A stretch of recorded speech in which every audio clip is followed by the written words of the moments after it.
ปึ๊บนี่คือการติดหลังคาใช่ติดหลังคาด้านข้างเพื่อเดี๋ยวจะมีติดปีกนกซ้ายขวาอีกทีนะอันนี้ติดแล้วนะมันต้องใช้เวลาการแห้งตัวของกาวอันนี้ก็เราก็มาตัดตัวเนี้ยแบ่งเป็น2 ส่วนตัดรอทำเป็นปีกนกใช่ตัดรอ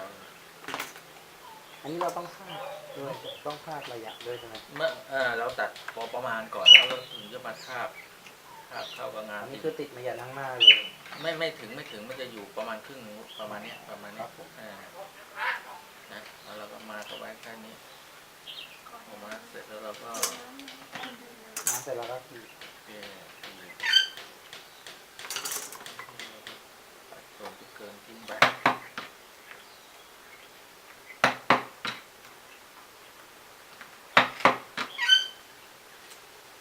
แล้วก็มามาร์กเหมือนกันเหมือนกันทั้งซ้ายทั้งขวาเหมือนกัน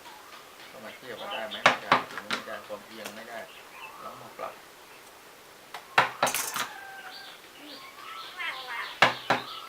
เทียบตรงนี้ได้เรามามาร์กเลย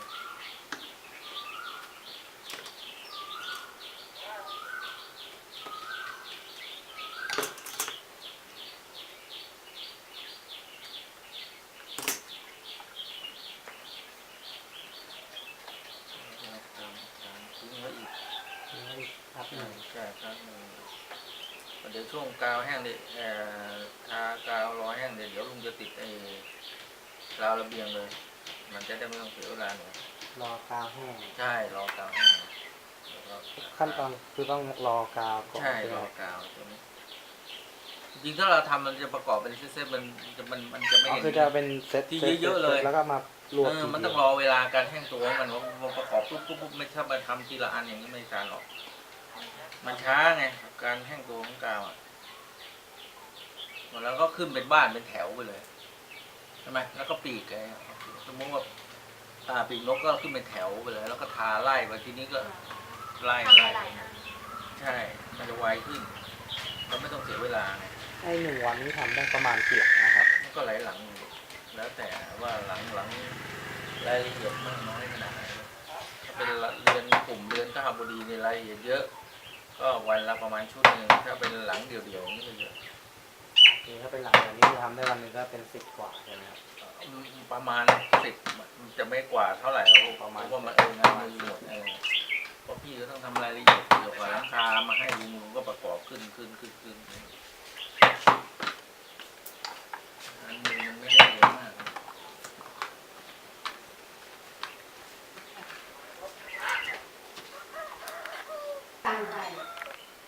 ขายบ้านวันที่อะไรไม่ดี10ก็วันที่ไม่อยู่เขาเข้ามาแจกร้านอยู่ใช่ไหมใช่ไม่งานเขาวันที่เท่าไหร่งานวันที่10อันนี้จะเป็นการติดไอ้ราวระเบียงนะครับเอามาไว้ก่อนทำได้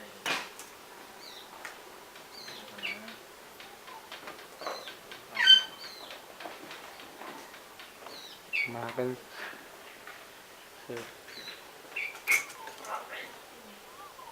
ซ้ายขวานะลูก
ตัวนี้เขาเรียกว่าไม้แปรใส่น้ำไอ้ที่มาติดเนี่ยแต่ด้านในนะแต่ก็มาร์กเอาไว้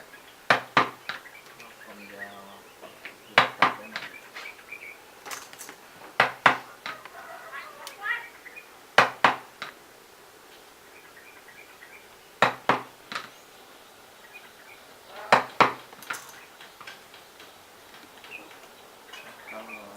เชิงชาย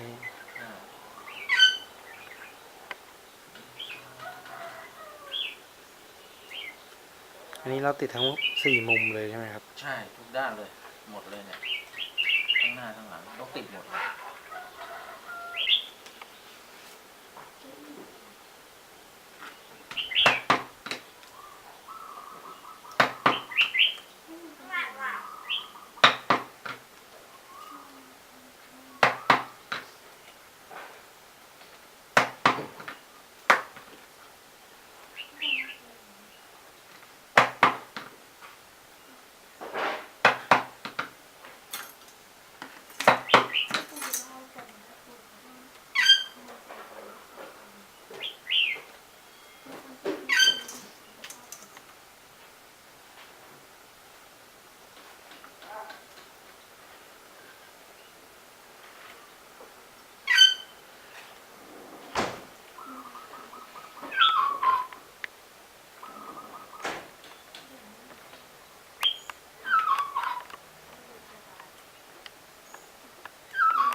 ก็เสร็จแล้วเดี๋ยวให้พี่เขาติด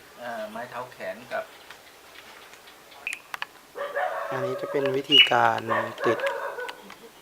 ลูกกรง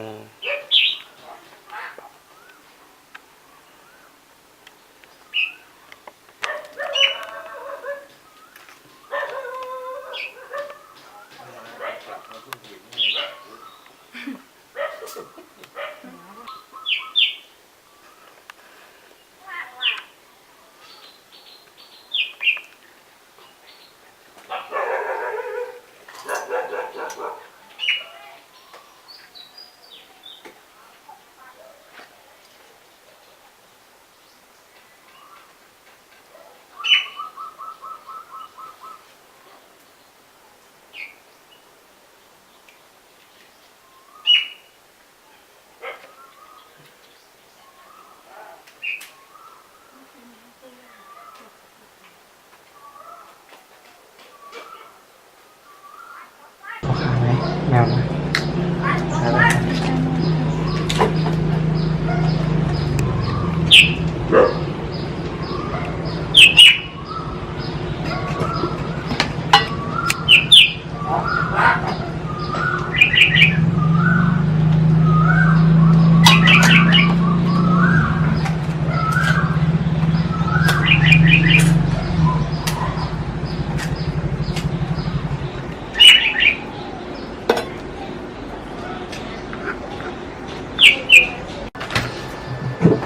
ก็ยืนพอนั่งแล้วด้วยทำไมไม่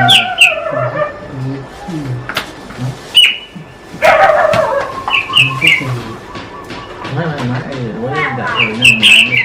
ำดัดน้ำดัดเลยนี่ก็ไม่น้อยเดี๋ยวผ่านขั้นตอนนี้เดี๋ยวตรงที่ทำให้เป็นแบบใช่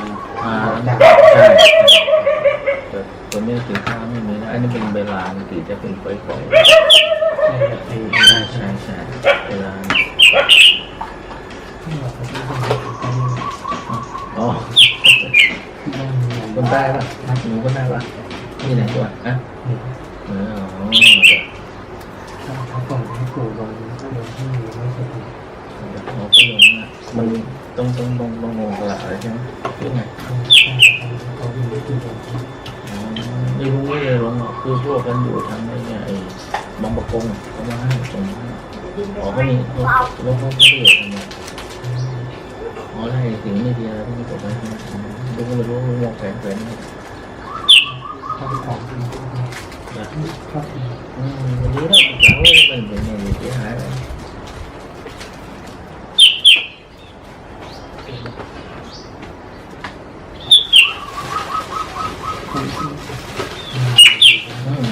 ขอฟัง